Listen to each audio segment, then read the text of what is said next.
जोधपुर आयुर्वेदिक विश्वविद्यालय में इस समय काउंसलिंग चल रही है। नीट के बाद जिस तरह से नीट के एग्ज़ाम की तैयारी चल रही थी, उसी के साथ ही बच्चे आयुर्वेद में किस तरह से आगे बढ़ रहे हैं, इसको लेके हम बात करेंगे। हमारे साथ है वाइस चांसलर यहाँ के प्रदीप कुमार जी। जी सर, बताइए किस तरह के बच्चों में रुझान है आयुर्वेदिक को लेके? आजकल जो है, जब से हमारा कोविड काल गया है उसके बाद से जो पॉपुलैरिटी हमारी आयुर्वेद की बढ़ी है, उसको ध्यान में रखते हुए बहुत सारे बच्चे अभी हमारे पास आ रहे हैं। थोड़ी सी दिक्कतें ये हो रही हैं काउंसलिंग में कि उनको प्रॉपर टाइम नहीं मिल पाया है और अगली नीट की डेट भी आ गई है। तो इस बच्चे ये डायलेमा में आ गए हैं कि हम क्या करें। लेकिन फिर भी अभी तक की जो सिचुएशन है, हमारे गवर्नमेंट के जितने भी कॉलेज है सब फर्स्ट राउंड में ही भर गए हैं। कुछ प्राइवेट के कॉलेज अभी खाली हैं, कुछ को मान्यता नहीं मिली है NCIM से, इसलिए उसकी वजह से वो खाली पड़े हुए हैं। अदरवाइज अगर देखा जाए तो आयुर्वेद के प्रति रुझान लोगों में बहुत बड़ा है। अदर देन आयुर्वेद में जैसे होम्योपैथी है, यूनानी है, उसमें इतना अच्छा रिस्पांस हमको नहीं मिल रहा है इस साल।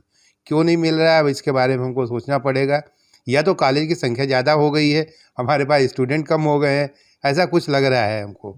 तो इस चीज़ को ध्यान में रखते हुए हमें लगता है राज्य सरकार को भी थोड़ा बहुत हमको सोचना पड़ेगा कि हम इसमें कैसे बढ़ा सकें उनकी संख्या, जिससे ज़्यादा से ज़्यादा बच्चे आए और जो हमारी स्ट्रेंथ है वो पूरी हो सके। जी, जिस तरह से अभी तक क्या आंकड़े हो चुके हैं, कितनी कॉलेजें भर गई है और कितने स्टूडेंट इसमें शामिल हो चुके हैं? हाँ, लगभग जो है देखा जाए तो हमारे दोनों गवर्नमेंट कॉलेज जो उदयपुर है आयुर्वेद का और जोधपुर है, दोनों फुल भर चुके हैं, सेंट्रल और स्टेट दोनों की। स्टेट का माप अप राउंड अभी बाकी है, इसलिए अभी हम इतना पूरा डिटेल नहीं कह सकते। लेकिन ये है कि हमारे बाकी सब कॉलेजों में लगभग 70% भरे जा चुकी हैं सीटें टोटल। सबसे ज़्यादा जो सबसे कम सीटें जो भरी गई हैं वो हमारे होम्योपैथी कॉलेजेस में है। बहुत सारी सीटें खाली पड़ी हुई हैं। और ये पिछली बार हमने जब मीटिंग ली थी अपने यहाँ प्रिंसिपल्स की और चेयरमैन की, तब भी हमको ये प्रॉब्लम आई थी। लोगों का रुझान क्यों कम हो रहा है, अभी इसमें हमें कंसंट्रेट करना पड़ेगा इसको देख के। जी सर, अभी आप IIT कॉलेज के साथ भी मिलकर कर रहे थे, तो उसको लेके क्या आज नया किया गया? आज संयोग से बहुत अच्छा दिन रहा हम सभी लोग के लिए, क्योंकि IIT के साथ हमने IIT के अंदर कैंपस में उनके हॉस्पिटल में एक आयुष OPD की स्टार्ट किया है, जहां पर हम 2 दिन OPD चलाएंगे। यहाँ जो है 3 से 5 सुविधाएं देंगे हम, और उसमें एक दिन आयुर्वेद योगा नेचुरोपैथी और एक दिन homeopathy yoga naturopathy. Yoga naturopathy को हमने दोनों के साथ टाई अप किया हुआ है, क्योंकि हमने देखा है मैक्सिमम टाइम कि जो बच्चे होते हैं IIT में वो जनरली चीज़ों को नहीं मानते हैं, क्योंकि ट्रेडिशनल नॉलेज है और बहुत इनोवेटिव होते हैं, बहुत एडवांस होते हैं। उनको पिज़्ज़ा बर्गर से फुर्सत नहीं मिलती है। पिज़्ज़ा बर्गर खाते खाते जब 40-50 साल के हो जाते हैं लोग, तब उनको समझ में आता है कि अब हमें आयुर्वेद करना है। तो आज हमारा वहाँ शांतनु चौधरी जी ने भी बहुत अच्छा बोला। आज उन्होंने जो मैसेज दिया, integration of the health system पे हम काम कर रहे हैं।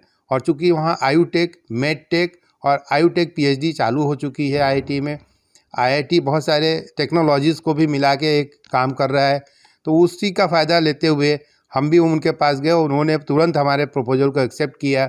मेरे 2 प्रोजेक्ट भी लॉन्च होने वाले हैं उनके साथ, तो उसके तहत हमने एक OPD वहाँ पे रन शुरू की है। और इतना ही नहीं है, इसके साथ साथ आपने देखा होगा कि पिछले 2 महीने से हम लगातार आयुष आपके द्वार के तहत काम कर रहे हैं। और मेरे यहाँ वेडनेसडे और सैटरडे 2 दिन हमारे आसपास के जो भी गांव हैं वहाँ हम लगातार कैंप लगा रहे हैं योगा नेचुरोपैथी और आयुर्वेद का। ये बिल्कुल फिक्स कर दिया है हमने और रिस्पांस अच्छा मिला है। संयोग से मेरे यहाँ फुटफॉल बढ़ गया है OPD का, जो घट गया था कोविड के बाद। अभी हमारे यहाँ एक कैंप भी हमने लगाया, ये पाइल्स फिस्टुला, अग्निकर्म और इसका जलौका का, उसमें भी हमें रिस्पांस अच्छा मिला। हमारे IPD भी कुछ केसेस बढ़ गए हैं। तो ये इस तरह से अगर हम इनिशिएटिव लेंगे तो हमें लगता है कि हम आयुर्वेद घर घर है ना, अपना घर घर आयुर्वेद और आयुष आपके द्वार के तहत हम इस काम को करेंगे तो हमें लगता है कि हमारी यूनिवर्सिटी का नाम भी अच्छा होगा। और जो हमें डिमांड है हमारी, उसकी जो सस्टेनेबिलिटी की बात हम करते हैं वो परसिस्ट कर जाएगी। लोगों को ज़्यादा से ज़्यादा फ़ायदा मिले, यही हमारा उद्देश्य है। और आसपास के लोगों को ज़्यादा फ़ायदा मिले, यही इस यूनिवर्सिटी का उद्देश्य है। तो जिस तरह से काउंसलिंग को लेकर लास्ट डेट कौन सी है, क्या उसको आगे बढ़ाया जा सकता है, क्या है? हाँ, इसमें लास्ट डेट तो 18 फरवरी है।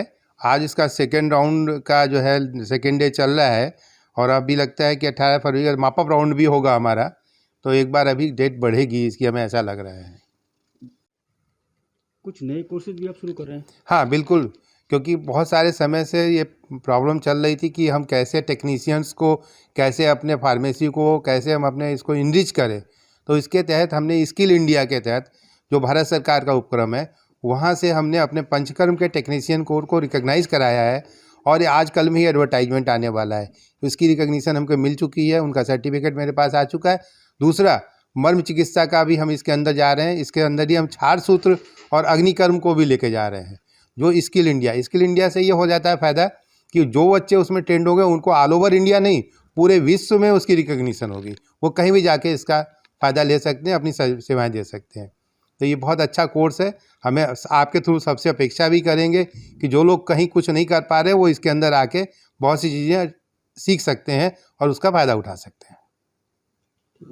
जिस तरह से एबीपी न्यूज़ के साथ में वीसी चांसलर साहब ने उनको बताया कि जिस तरह से बच्चों में रुझान बढ़ा है कोरोना के बाद कि आयुर्वेद के प्रति आगे बढ़े, उसी को लेकर आज भी काउंसलिंग चल रही है। अब लगता है आने वाले दिनों में और भी रुझान बढ़ेगा। जोधपुर से करणपुरी, एबीपी न्यूज़।